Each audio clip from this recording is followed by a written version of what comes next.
Hello students, I hope you all are watching my videos. So in our previous class we were discussing about protozoan diseases like malaria and amoebiasis. So today we quickly revise those previous slides.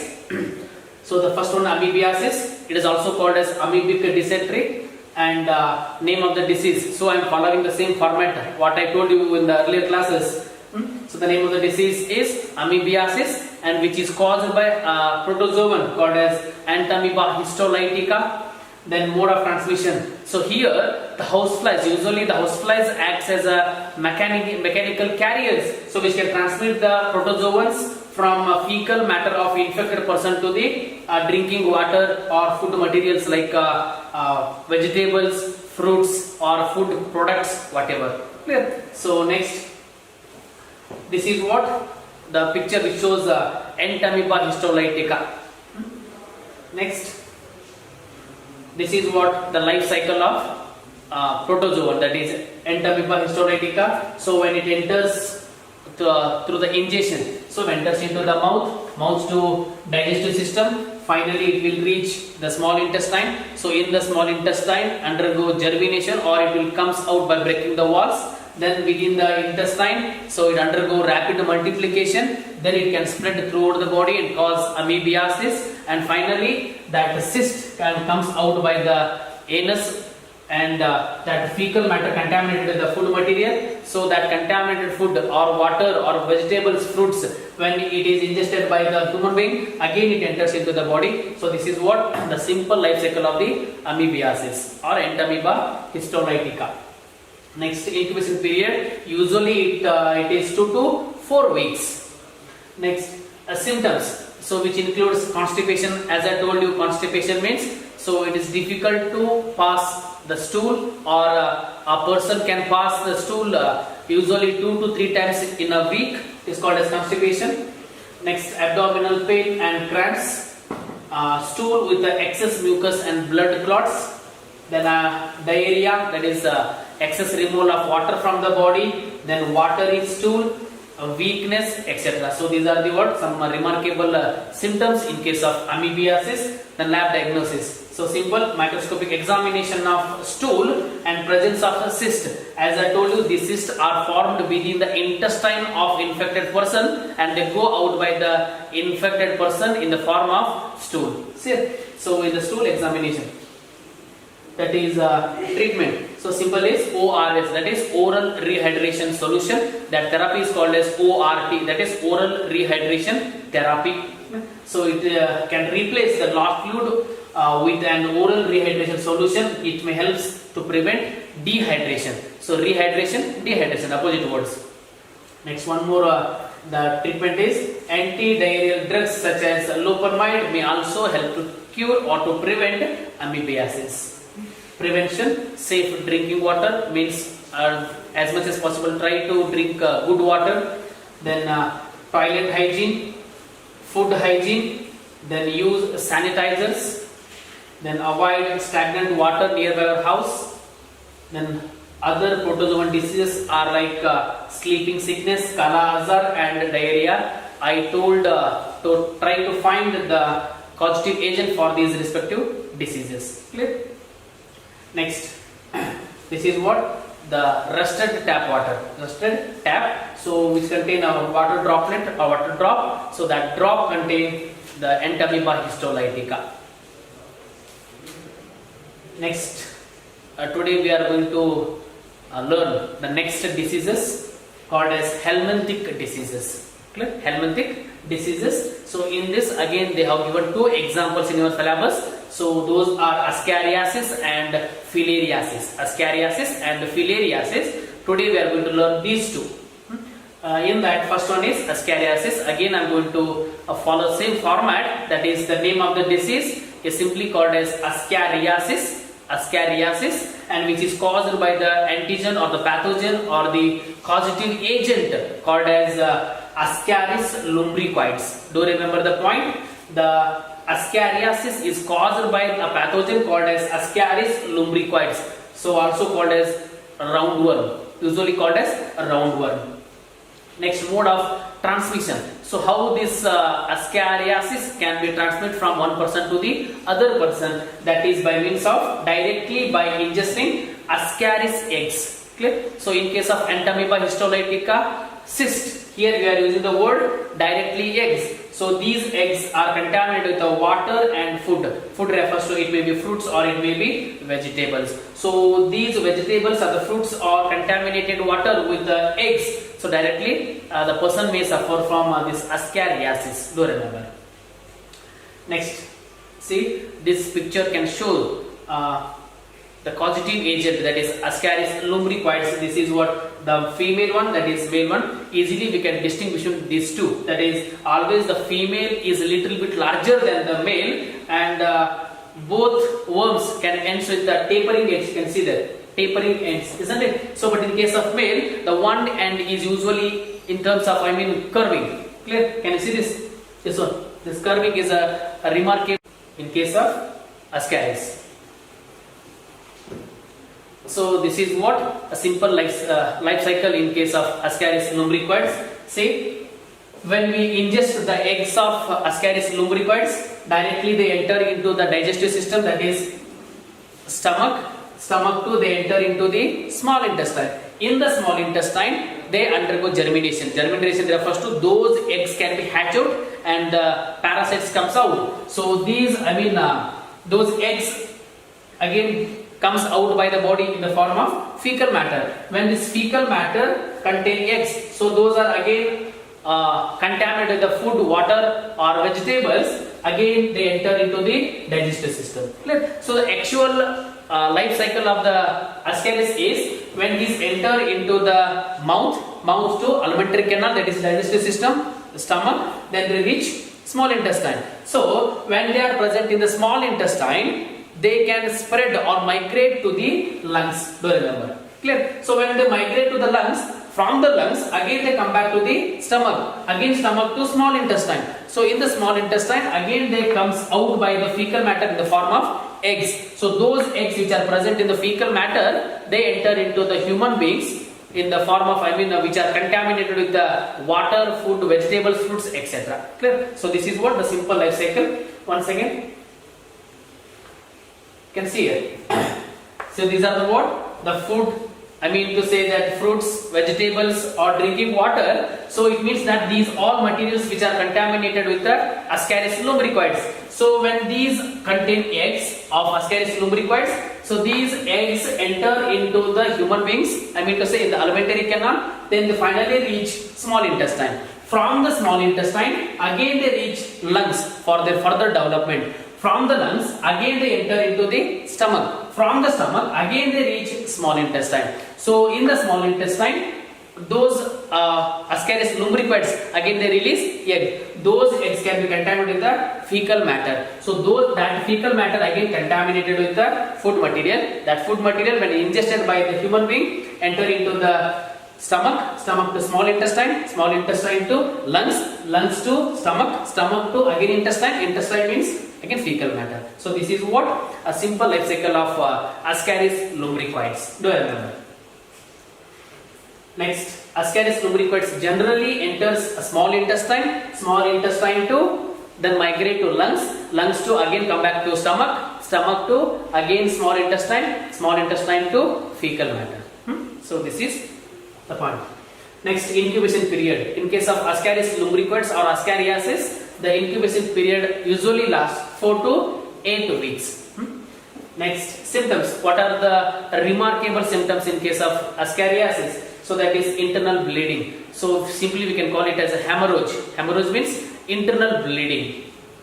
Next, muscular pain, then fever, light fever, then anemia. The word anemia refers to a decreased count of RBCs in the blood. Do remember, anemia refers to decreased count of RBCs in the blood, or the blood may contain abnormal RBCs. The blood may contain abnormal RBCs, so that the person may suffer from lack of oxygen is called as anemia. Do remember, decreased count of RBCs in the body or in the blood is simply called as anemia. Next, blockage of the intestinal passage. Do remember, blockage of the intestinal passage. It means that though that intestinal passage may filled with the eggs of ascaris, so that there is a blockage in the intestinal passage.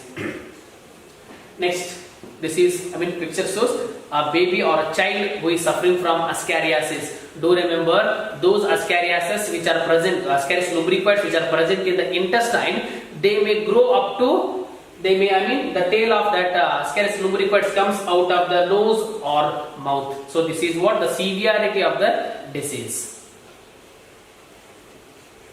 A person who is suffering from ascariasis. Do remember, see this.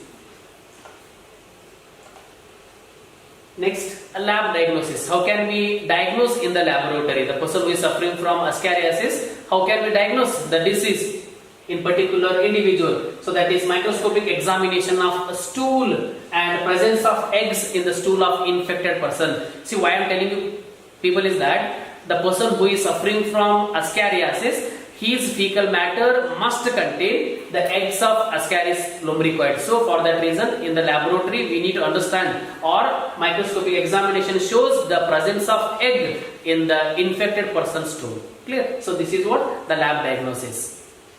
Next, treatment. So there are some prescribed medicines are there, such as albendazole and mebendazole. Albendazole and mebendazole. So these are the prescribed medicines to cure ascariasis. Next, preventive measures. Avoid fecal contaminated food, that is fruits and vegetables and water. So this is more than enough to avoid the ascariasis. I hope you understand what the ascaris lumbricoids or the disease called as ascariasis. Next, wash your hands with the soap and warm water. Then maintain self-hygiene. By means of these also we can avoid the ascariasis.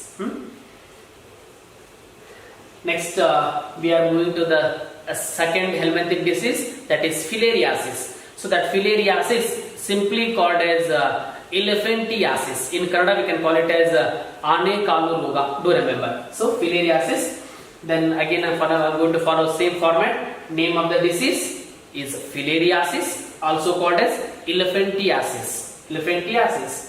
Next, name of the causative agent or pathogen is, there are two. One is Ucheriria bancrofti and Ucheriria malayi. Do remember the word along with spelling. So Ucheriria bancrofti and Ucheriria malayi. So these two are the causative agent or the pathogen of the filariasis. Next, mode of transmission. Again, this filariasis can be transmitted from infected person to healthy person only by means of Aedes aegypti mosquito, Culex mosquito, Anopheles, that is female Anopheles mosquito, then Munsonia mosquitoes. Do remember? So I mean to say that this filariasis can be transmitted from infected person to healthy person only by means of mosquito bite. Those mosquitoes are Aedes aegypti, Culex, Anopheles, then Munsonia mosquitoes. Do remember. Next, incubation period. So in case of filariasis, the incubation period is variable and difficult to determine. And it is variable from person to person and it is very difficult to determine.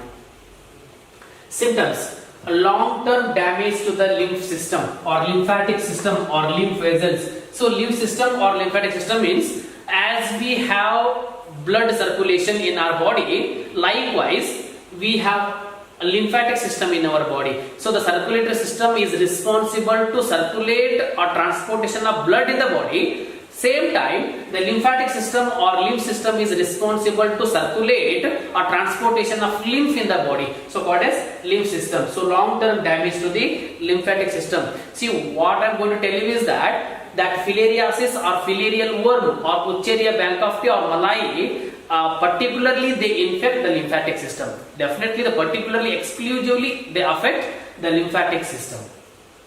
Second one, swelling in the legs, arms and genitalia. Clear? So this is what particular symptom in case of filariasis, that is swelling in the legs, arms and genitalia. Next one, a thickening of skin or hardening of skin. A slowly developing chronic inflammation. The word chronic refers to from a long or from a past. It may be from 1 month or it may be from last year. So this is called as chronic inflammation of chronic infection. Next, lab diagnosis. Very simple. Identification of microfilariae. Microfilariae refers to the larvae of filarial worms. The larvae of that is Branchopti. That is Wuchereria, Branchopti are called as microfilariae, simply called as larvae. So they are present in the blood smear in the microscopic examination. So during microscopic examination, we are going to get the microfilariae in the blood of patient. Next, this picture shows the person who is already suffering from elephantiasis or filariasis. So you can see the legs, you can differentiate these two legs. So the one leg is completely normal and second leg is it is swelled, isn't it? So swelled refers to that filarial worm is going to attack or affect a particular lymphatic system in the leg. Next, a treatment. So the prescribed medications are diethyl carbamazine citrate. So simply called as DEC, which kill the microfilariae, that is larvae, and arsenical preparation to kill adult worms. So these two are the prescribed medicine to cure the filariasis. And one more, correction of lymphatic defect through surgery. So surgery is also one of the way to cure the filariasis. Next, preventive measures. Use mosquito net while sleeping, as you know that in malaria. Then environmental sanitation, such as proper drainage, because drainage are the important place where the mosquitoes are going to born. Next, avoid mosquitoes by spraying insecticides like DDT. So that DDT can kill the insects. Next, use mosquito repellents. The word repellent refers to the agent which can repel, which can avoid the mosquitoes. Then wear full sleeve shirts. Next, fungal diseases. So in your syllabus they have given only one fungal disease. The name of that disease is ringworm. So again, name of the disease is ringworm, which is caused by a pathogen or the causative agent are three. So the first one is Microsporum, Trichophyton and Epidermophyton. Do remember Microsporum, Trichophyton and Epidermophyton. So these three are the causative agent of that ringworm. Next, mode of transmission. So very simple, usually spread by soil and using towels, cloths, blankets and even comb of infected person. It means that the person who is already suffering from ringworm, if we use the towels or the cloths or blankets or if you are sharing the bed of that infected person, definitely this ringworm can be transmitted from that infected person to healthy person. Do remember. Next, incubation period. Usually it lasts for 10 to 14 days. That is, the ringworm lasts for 10 to 14 days. Next, symptoms. Very simple symptoms. Appearance of dry, scaly lesions on skin, nails and scalp. Clear? Appearance of dry, scaly lesions on skin, nails and scalp. Then intense itching, continuous itching. Next, ring-shaped red rashes, hence the name ringworm. So it is going to cause in a round shape. So hence it is called as ringworm. Next, cracked skin. The lab diagnosis, microscopic examination, and one more is physical appearance. Physical examination and microscopic examination, we can diagnose the ringworm. See, this is what? The ringworm which is present on the hand, back of the hand. So this is what? The red rashes or ring-shaped rashes. So that is on the cheek or on the face. So there also the person who is infected by the ringworm, which is in round shape, hence the name roundworm. So ringworm. Then treatment, apply antifungal cream. Apply antifungal cream, powder and shampoo. If it is present on the hand or surface of the body, we can use antifungal cream or powder. If it is on the scalp, definitely we can use a shampoo, that is antifungal shampoo. Then prevention. So simple preventions are there. Wash bedding daily, I mean to say sleeping area. Then change wet underwear and socks. Cover the fungal infected area with a bandage to prevent further spreading. Then do not share towels, cloths, blankets and comb from the infected person. This is most important preventive measure. Do remember. So should not share towel, cloths, blankets or comb or any of the infected materials from the infected person. This is one of the most important preventive measures. Then so this completes all the diseases, that is bacterial disease, viral disease, protozoal diseases, helminthic diseases. Okay, so that next part we will discuss in the next class. Okay? Thank you very much.